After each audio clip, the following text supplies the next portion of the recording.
Hello everyone, good morning everybody. So आज सुबह newspaper में जैसे ही देखा कि Madhya Pradesh ITI training officer का भी शॉर्ट नोटिस आ चुका है।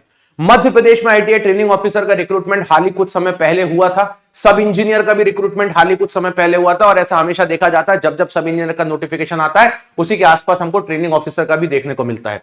आईटीआई में प्रशिक्षण अधिकारी का मतलब होता है आईटीआई कॉलेजेस जितने भी हैं मध्य प्रदेश के, वहां पर अलग अलग ट्रेड के लिए अलग अलग टीचर्स, उन्हीं को टीओ यानी कि प्रशिक्षण अधिकारी के यानी कि ट्रेनिंग ऑफिसर बोला जाता है। ये नोटिफिकेशन आपके सामने नोटिस आया हुआ, शॉर्ट नोटिस पेपर के अंदर यहां पे साफ साफ लिख दिया आवेदन पत्र भरने की तिथि 9 से लेकर 23 होती है।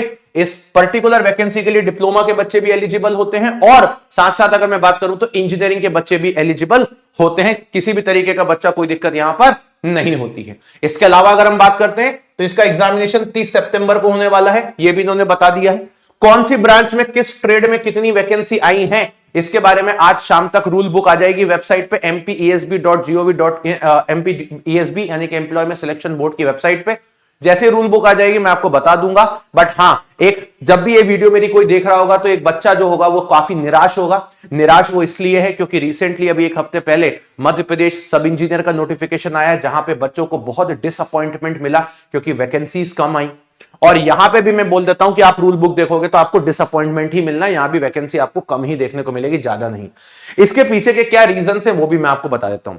एक्चुअली क्या होता है, जब भी कभी कोई रिक्रूटमेंट आता है, जब भी कभी कोई, और अगर मान लीजिए उसमें बहुत ज्यादा वैकेंसी आ जाए तो आप ये मान के चला करिए कि उसके अगली बार या उसके नेक्स्ट बार वैकेंसी हमेशा डिप ही होती है। यह हमेशा का रूल है। जैसे एग्जांपल के तौर पे आपने देखा आज से 2018 में रेलवे में 12,000 वैकेंसी थी जूनियर इंजीनियर की, ठीक है, लेकिन अभी आप देखो तो 7,900 है। ये इतना गैप क्यों आया? ये इतना गैप इसलिए आता है कि अगर कोई विभाग, अगर कोई डिपार्टमेंट अपनी वेटिंग लिस्ट को बहुत लंबे समय तक अगर क्लियर कर रहा है तो डेफिनेटली जो अगला रिक्रूटमेंट आता है उसमें अपने आप वैकेंसीज कम हो जाती हैं। और यही काम मध्य प्रदेश के सब इंजीनियर के पेपर में हुआ।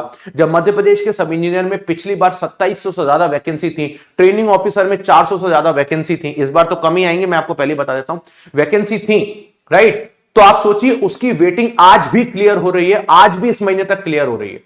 तो सोचो पिछले नोटिफिकेशन से लेकर अब तक अगर वेटिंग आप क्लियर करोगे तो वैकेंसीज रिलीज होना बहुत मुश्किल हो जाता है। कहीं ना कहीं वैकेंसीज जो होती हैं वो अपनी जगह पर रुक जाती हैं। भले वेटिंग क्लियर करने के बाद कोई ज्वाइन करे या ना करे, लेकिन आधिकारिक रूप से उनको वेटिंग क्लियर करना होता है, जिस वजह से ये सीधे पूरी तरीके से बैकलॉग में इकट्ठी हो जाती है।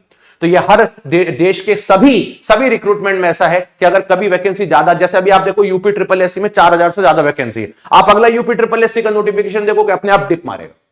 तो ये होता ही है, इसमें कोई कुछ नहीं कर सकता, ठीक है। तो बस आपसे यही बोलूंगा कि जो भी बच्चा एलिजिबल है वो बढ़िया तरीके से तैयारी कर ले। जिसको लगता है कि ये उसके लिए ड्रीम जॉब है, आराम से तैयारी करे। किसी को लगता है कि उसको वैकेंसी कम मिल रही है, नहीं होना चाहिए ऐसा, मैं बिल्कुल एग्री करता हूं इस बात के लिए, नहीं होना चाहिए ऐसा। तो मैं आपको बोलूंगा अभी के लिए आप अपने समय को किल मत करो। इनसे लड़ने से कुछ नहीं होगा। 2, 4, 8, 10 वैकेंसी और ये बढ़ा देंगे, इससे ज्यादा कुछ भी नहीं कर सकते, ठीक है। तो इनसे लड़ने से कुछ नहीं होगा। बेहतर है आप रेलवेज के लिए तैयारी करिए क्योंकि रेलवे का नोटिफिकेशन आपकी आंखों के सामने रखा हुआ है। तो ट्राई फॉर दिस, ठीक है, उसके लिए तैयारी करें, वो बेहतर है आपके लिए। अभी के मोमेंट पे वो आपके लिए ज्यादा बेहतर होगा, चाहे आप सिविल के हो या मैकेनिकल के हो या इलेक्ट्रिकल के हो। अदरवाइज मध्य प्रदेश आईटीआई ट्रेनिंग ऑफिसर आपके सामने आ चुका है और जैसा कि हमें पता था कि कैलेंडर के हिसाब से ये भी आने वाला है, तो फाइनली इन्होंने ये भी दे दिया है और 1 महीने में ये पेपर करा लेंगे। बोल रहे हैं 30 तारीख तक हम पेपर करा लेंगे। चलिए, तो चैनल को सब्सक्राइब कर लीजिएगा, सेशन को लाइक कर लीजिएगा। मैं मिलता रहूंगा, इसके रिलेटेड कोई भी इंफॉर्मेशन होगी। अभी तो रूल बुक आएगी, एक बार देख लेते हैं किस ट्रेड में कितनी वैकेंसी है। मान लीजिए कोई ट्रेड में बहुत ज्यादा वैकेंसी आ गई है, किसी ट्रेड में कम आ गई, ऐसा हो सकता है। ये भी पॉसिबिलिटी किसी ट्रेड में आए ही ना, या आप मान के चलो हो सकता है किसी ट्रेड में वैकेंसी ही ना आए, ये भी पॉसिबिलिटीज है। लेकिन चलिए देखते हैं रूल बुक में कितनी वैकेंसी देखने को मिलती है। So thank you very much, bye bye, take care and love you everyone.